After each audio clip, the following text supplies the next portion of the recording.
Top 10 Yu-Gi-Oh! Monster card backstories. Let's watch. One thing I love about the details of Yu-Gi-Oh cards is how deep the backstories can get. What is this game? Hold on, what is this game? What's going on in the background? What is a Game Boy game? Monster cards that aren't just famous mainstay archetypes. I'm not just talking about the lore printed on normal monster cards, but rather... Dude, the art used to be so weird. Like, what is this? Like, it used to be so weird in an ugly and uncomfortable way. Full stories of random monsters told across other Yellow, my goat. Monster spell and trap cards using names and imagery. In this case, the actual effects of the spells and traps don't always directly complement the monster in the imagery. Yeah, sometimes the art like shows some random thing that has nothing to do with the effect, which is kind of weird.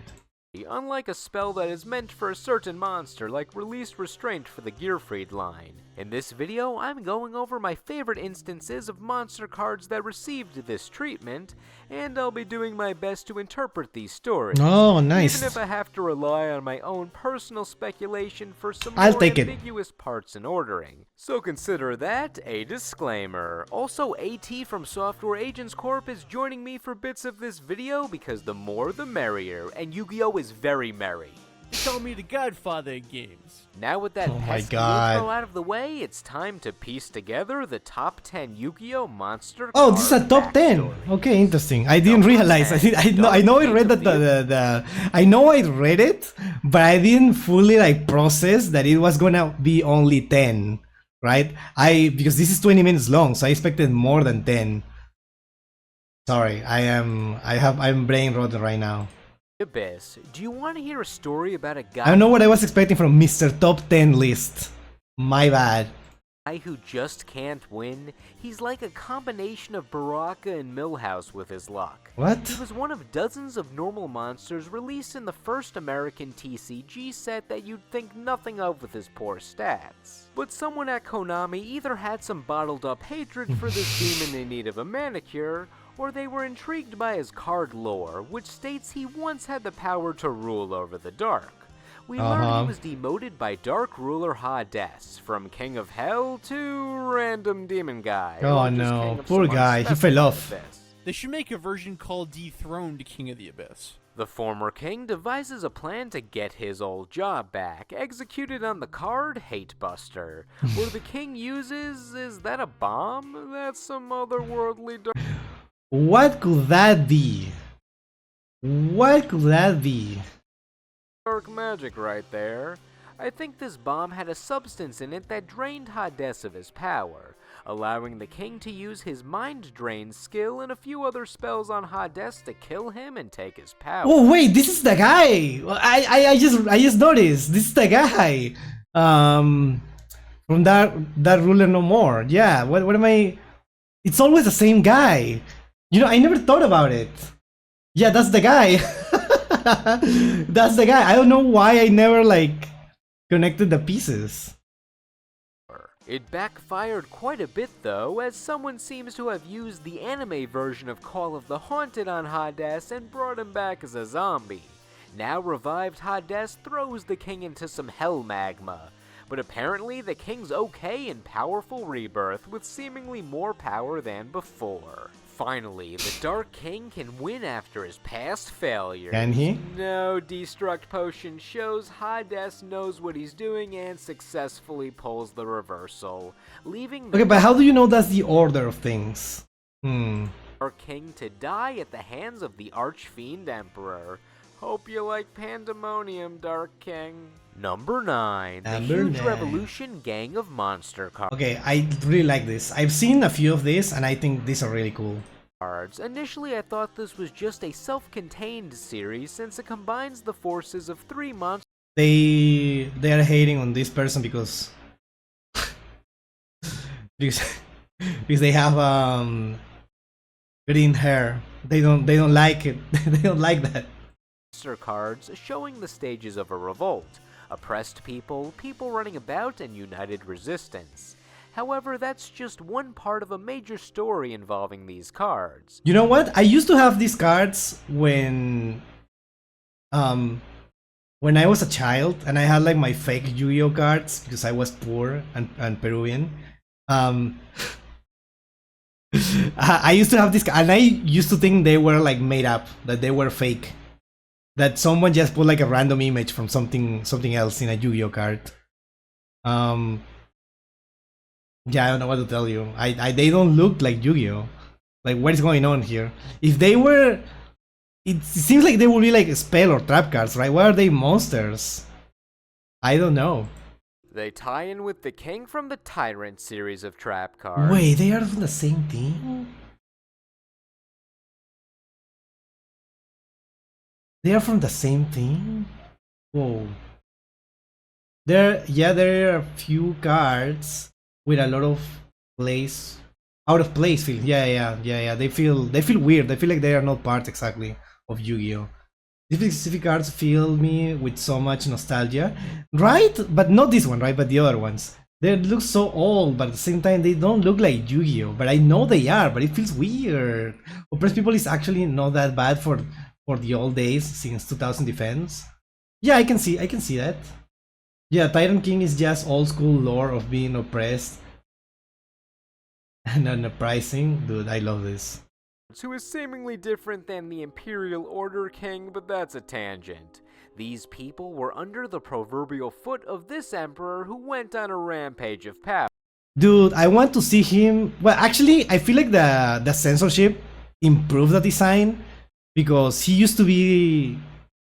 He didn't wear the shirt, right? That was added as censorship because he was like with his nipples out. Yeah.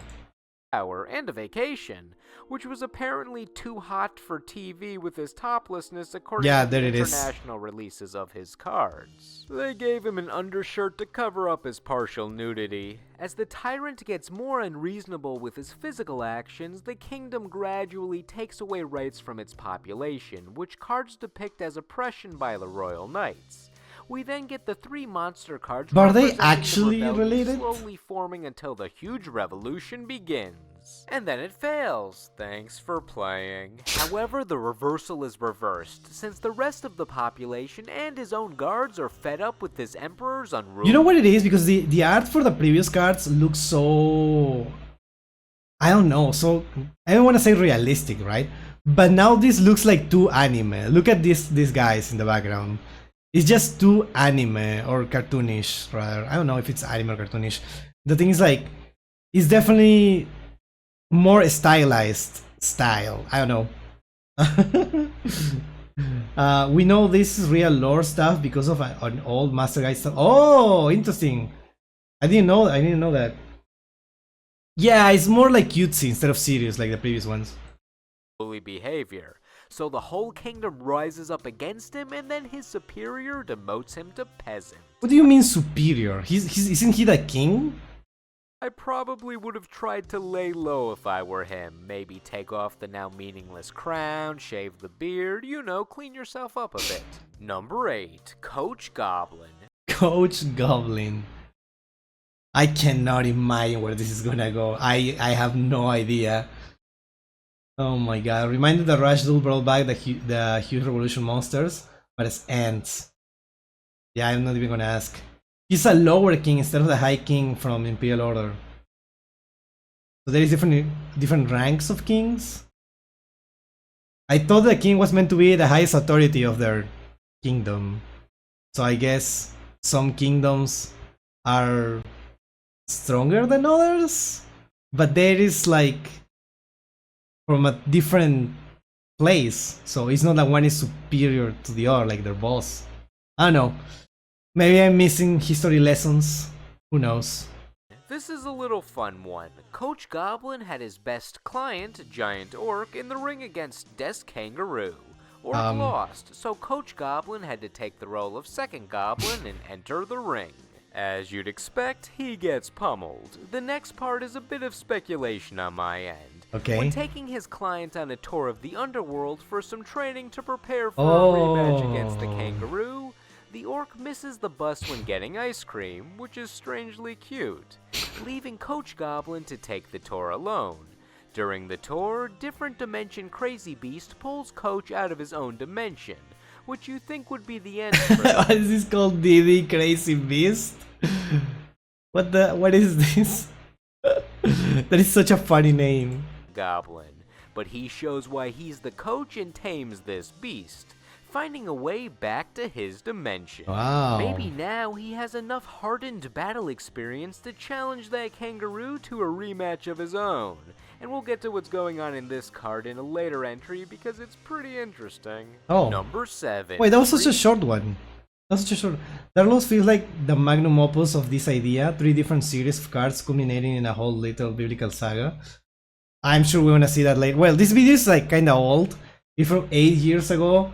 So I don't know if that will include them, right? Oh, there is a volume 2. Okay, we're gonna watch the volume 2 later then. There is more then. Nice. I'm sure there is probably more than 2 also, because that is a lot. That is a huge concept. A weird dimension beast. This was a new Rush Duel variant of that guy. Dark Lords are old. Okay, we'll see. I remember this guy. This was in GX, right? This guy was in GX, I think. Or am I confusing him with your generic knight? Freed the matchless general, he was initially just a brave wanderer. During his time scouring the world, he was. This he guy. got in a fight with lizard man Yugiboomer, who got caught between dimensions in their battle. I don't even think Freed knew what was going on based on his facial expression here. This enraged the reptile to pursue Freed even more, and in time gave Freed enough battle experience to become a matchless general. You think you can match him? Keep dreaming. He indicated this by growing a manly mustache. He is brought on to lead an army in the midst of a war. He has a faint plan and leads on the offensive. All seems to be going smoothly until he's in so many cards, returns. And he's always fighting the same guy. He's always fighting the same guy. That's so funny. Even stronger, and that's the succinct cliffhanger version of his story. It seems short, but there are more plot lines involved with some other monsters that you'll see on this list, so this is not the last we've seen of Freed. Also, there's an evil version of Freed. I don't know what's up with him. He just kind of exists with no other story. It's fine though, just leave him alone. Just there out of context. Number 6, Goblin of Greed. His story started on Upstart Goblin, which is what I thought his name was for the longest time.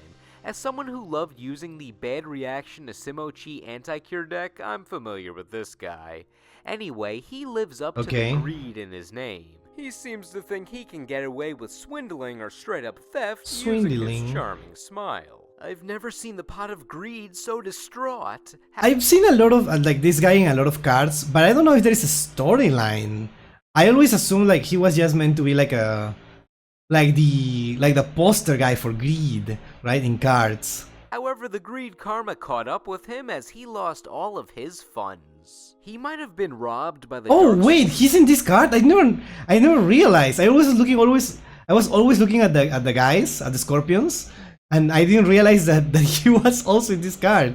Oh my god. Scorpion Gang, since he was the one being attacked on their Dark Scorpion combination attack trap card.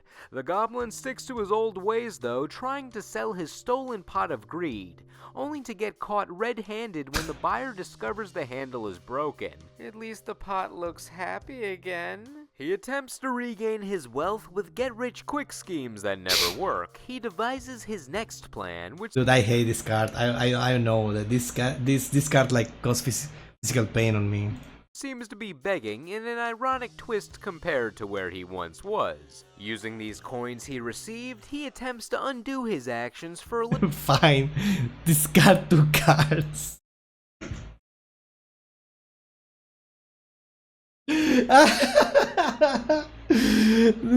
I can't. Little turnaround in fortune by using these scraps as payment for the broken pot and jar. The store owner rejects it though by throwing it right back in his face along with the damaged goods. Oh my god. At least the story ends with the goblin getting an honest job as the guy who puts the Halo things on Moki Moki. See, he learned his oh no, don't restart the cycle classic. I love that. That is so cool. Number 5. Alright, let's ignore that. I think the Wild Forest archetype and the story are extremely overrated. and man, nothing about it is that good, but that's just me. I don't know much about the White Forest storyline, but the cards look really cool. That's all I can say. After Goblin is in Master Duel story. Oh, it's right now it's in Master Duel, the story mode. Yeah. You had a solo mode in Master Duel. Yeah, you're right. I played it, but I always skip the actual story. I always just play it, you know. The trap cards are actually pretty good, even now, since they deal with shit. He was using Fable decks. Huh. What is this? This is a sword? Okay. This guy is also in a lot of cards. This is the guy from what is it called? Rota, right? And he's in many cards. Murdering Captain. I don't care if he is useful. I'm not gonna put a cold-blooded murder in my deck. I'd rather have a marmalade cat. I don't know how to pronounce. The captain appears to be a part of Freed's army, but he goes through a lot more than his general. His first task seems to be assaulting the Goblin attack force. Since that was simple enough, now it's time for the next logical step. Go fight the devil, or despair from the dark if you want to be more accurate. Freed helps him out with this daunting task. It's just some average JRPG stuff. But the battle is not over yet, since Blazing Inpachi and Invader of Darkness attack the captain after he finds his new ally, Yugiboomer. While we never seem to get a definitive outcome to this fight, we see the warrior returned alive. Oh yeah! This card speaks the truth. However, he only has one sword now, so it's likely after that battle, he fought the Archfiend King, who shattered his sword, leaving a haunting feeling in the captain. Or maybe he just ate some bad shrimp, which I guess he cooked because he became a chef briefly when helping Freed's troops. But downtime is sparse as an invading army attacks, calling for the captain to be a reinforcement of the Such an iconic card. army. The army doesn't do very well, so the captain takes on his motivating captain persona. He gets yelled at by the tyrant, gets his wounds tended, and is thrown back onto the battlefield as free to get... What is this card? Target one monster in your graveyard, special summon in defense position? What? He's in defense position because he's just thrown by the healer? Interesting. Gets all the special treatment, and no one bothers to remove the arrows from his back during any of this. This war is not going well. And just to add more chaos to the mix, Yugioh returns for revenge against Freed and is more cyberized. Freed may not be able to defeat him, but the captain tries to reason with his former ally. During all of this, somehow a dimensional portal opens up, which is apparently a common occurrence as we're about to learn in upcoming entries, and throws both characters into different realms, ending the captain's story for now. Interesting. I really like that. It's so cool to have those monsters. I feel like we don't have those anymore, right? Is it common to see new monsters in these cards, in cards like this? I need to think of it. I can't think of anything right now. I'm sure there is like more in cards that just appear in stuff like that. From the Dark is also just always coming out. Not as common, mostly OGs. Yeah, they keep reusing the same iconic monsters, I'm pretty sure. We'll see. Or Lady Warrior of the Wasteland. Wait, what? The Wasteland is not where warriors should hang out. I thought Sojin was their field of choice. I think she needs a more fitting homeland, and she soon gets one in the different dimension. After tying in a fight against Warrior Digreffer, she gets flung into a portal. The portal that opened dragged her into the different dimension arm first. The force was apparently too strong for her, since the next time we see her, she has a metal arm and is a different character entirely. Wait, this is the Warrior Lady. I was like, wait, what? Who's that? And, okay, is this one, alright. Becoming different dimension Warrior Lady. While there aren't exact reasons why other parts of her outer appearance changed, we see her experiences in the different dimension changed her in ways to make her a better warrior. She got a cool sword and was recruited to be in an army. Plus, Warrior Digreffer Yeah, found they're always fighting, right? In a lot of art, it's always the two of them fighting. his way into this dimension where they had their rematch. I think the reason why Warrior Digreffer and Warrior Lady hate each other so much is because he doesn't meet the criteria to be summoned by her effect, and that pisses him off something awful. Either that or That he's is such a still weird that headcanon. dirty rat. Anyway, the fight ends in a draw because the dimensions love to shift randomly, causing the warrior lady to explore even more dimensions. All her wandering finds her the different dimension gate, leading to what I hypothesize is her endgame battleground. In this dystopian purple land, He's crashing on her. Warrior Lady takes down an evil mutation of Warrior Digreffer. After this, she experiences her last dimensional shift with Dimension Fusion, returning her home with DD Warrior and a bunch of other characters. What was that whale doing here? There are a few other currently anime-only cards that do expand her story, but overall, I'm glad she got a I happy really like this card. It looks so cool. Like, the art is a little weird, but the idea of it, it's so awesome. This is banned, right? Pay half your life point special summon as many of your banished monsters as possible. During the end phase, banish all monsters that were special summoned by this effect. Yeah, I think this is banned right now, forbidden or whatever. ending. I also like the alternate It's ending. legal? There's no way that card is legal, is it? Currently anime-only cards that do expand her story, but overall, Return from a different dimension. Hold on, I need to check this right now. I need to check it right now, hold on. Return from different dimension Yu-Gi-Oh! In the Yugipedia. Why is it taking so long to load? Hello? Hello? What the?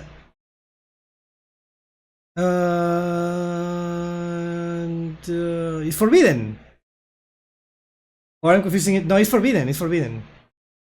In the TCG, it's forbidden. Yeah. I know. It seems like too much of a broken card to be illegal. Okay, let's keep watching. I'm Looks glad forbidden she to me, got a yeah. happy ending. I also like the alternate ending in the card Guy Dance, where Digreffer tries to seduce What the hell is this? I need this card, dude. This looks so funny. It looks so dumb. her, but she's having none of it. I love the art style here. Number 3, Sangan. Wait, Sangan is in that many cards? Interesting. I feel when he was created, Konami didn't expect this little gremlin guy to have a major character arc mirroring his time on the ban list. Sangan is just hanging out in Monsterville, planning to go on the Monsterville. tour bus from the underworld where he has apparently gone in the past. But as the card Mistake implies, he makes a blunder and gets onto the tour bus to Forbidden Realms, being a play on the Forbidden card list since all the cards that were on this bus were banned at the time of this card's release. That is so Sangan, cool. terrified, is comforted by Graceful Charity Angel, but trouble strikes as this bus is pulled over for smuggling pots of greed, and the riders on the bus are arrested. I guess the officers thought they were accomplices. It seems a bit random, but let's go with it. Then he's thrown in jail with Witch of the Black Forest, and that's how the story ends. Poor Sangan, he looked so happy to go on a tour. He just This is so wanted to funny. have I a love fun this. day. And I love how the card is Konami just called resolved Mistake. this. Make the ending happy.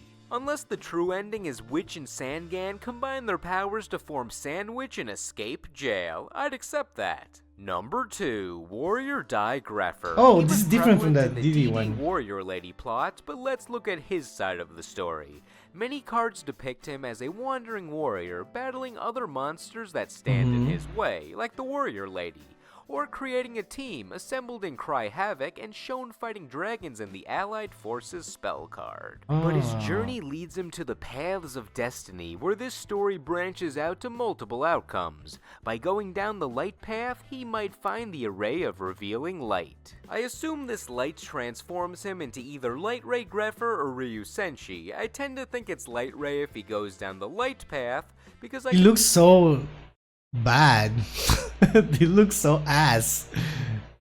Then see him acquiring new weapons from Swords at Dawn, turning him into Gemini Knight. Alright, this looks way better. Greffer. Now hold on to that card for a second because we have to go down the dark path of destiny. Here he finds the gravity axe, which rejects him, so he crawls over to the painful return path, which gives him the choice of evil or evil, so naturally he chooses evil. How unexpected. He can pick Dark Greffer on the right, where he is overtaken by the Dark Light, but the canonical path seems to be the one on the left, where he finds the Sword of Guardian Bow, which combines Greffer's body with Bow's, creating Dark Lucius. Oh, that is so cool. There is like a multiple path storyline for this. I love it. That is so awesome. I guess that doesn't happen. That is not something as common, I guess. Fan card lore is such a fun, wacky idea. I love it. I love that. We also got recent cards like How Did I Get Here? Wait, really? This is a real name?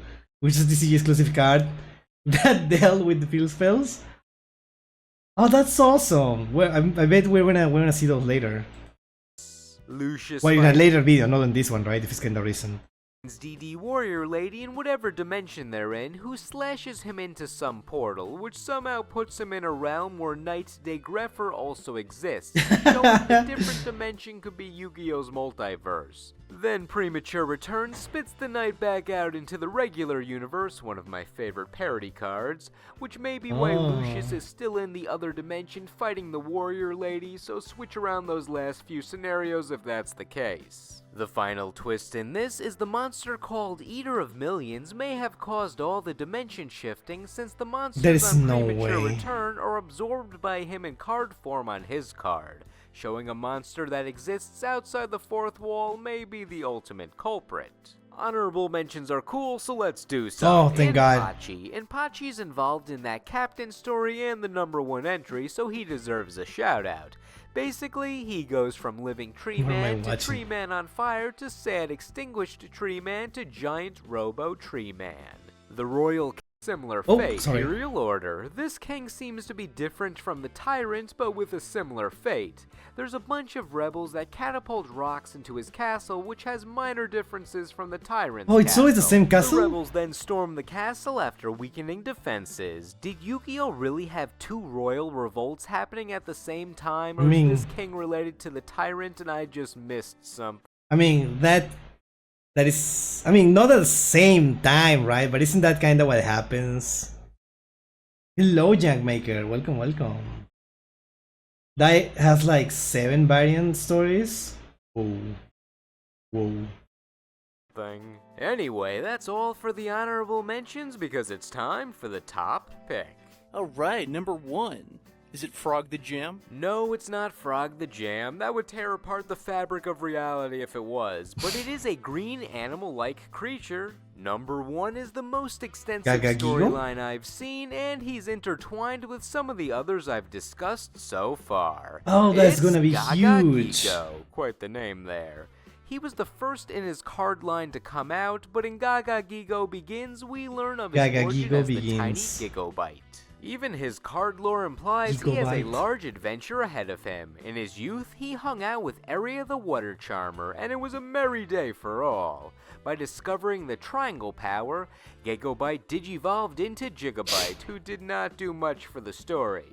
He might have been the companion of a future version of Area, or that could have just been Gaga Gigo, since they hardly have any discernible traits without the electricity. Let's assume everything is Gaga Gigo from now on. Okay. He apparently leaves Area, adventuring the land, ice skating, and getting into that fight with Freed, which leaves him stuck in another dimension. While wandering that dimension, he meets the Archfiends, which seeing Gigobite in the Charmers anime. Oh, right. That's the guy should be there, yeah. sounds like it could be the name of a charming family sitcom, but they're hellspawns and they attempt to sacrifice him. Somehow Gaga Gigo escapes and ends up in that cell battle mentioned in the captain's tale. At the height of the battle, Gaga Gigo defends one of the captain's allies from Invader of Darkness in return for the captain saving Gaga Gigo earlier. Ironically now, the reptile shares allies with one of his greatest enemies, Freed. Reptiles and soldiers make strange bedfellows. In that fight, he was severely injured and met with the scientist Kozaki, who was willing to help Gaga get stronger with cybernetic Kozaki? enhancements. This would improve I feel like that guy also has his own like storyline. his body for rematches against the Invader or Freed. He ultimately chose the latter, but first Kozaki chooses an efficient and quick method to get this reptile's new Giga form out of his lab.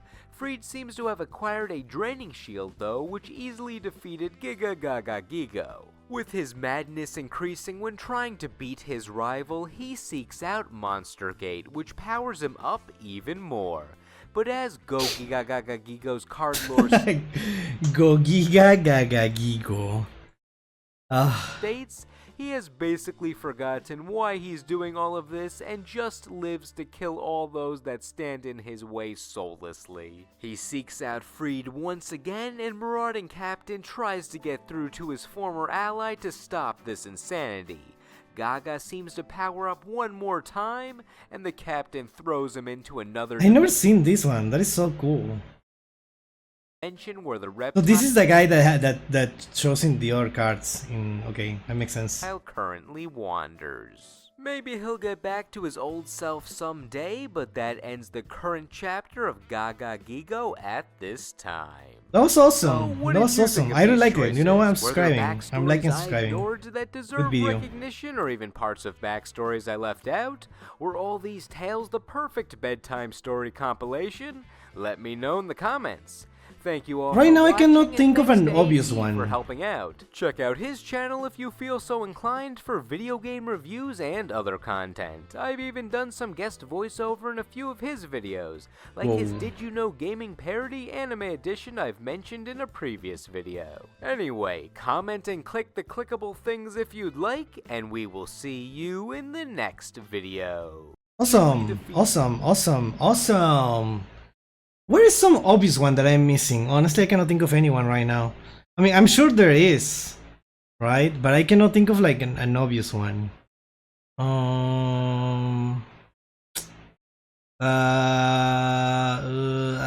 cannot think of anything. I mean, I know that Charmers Forbidden has a fun backstory. Forbidden?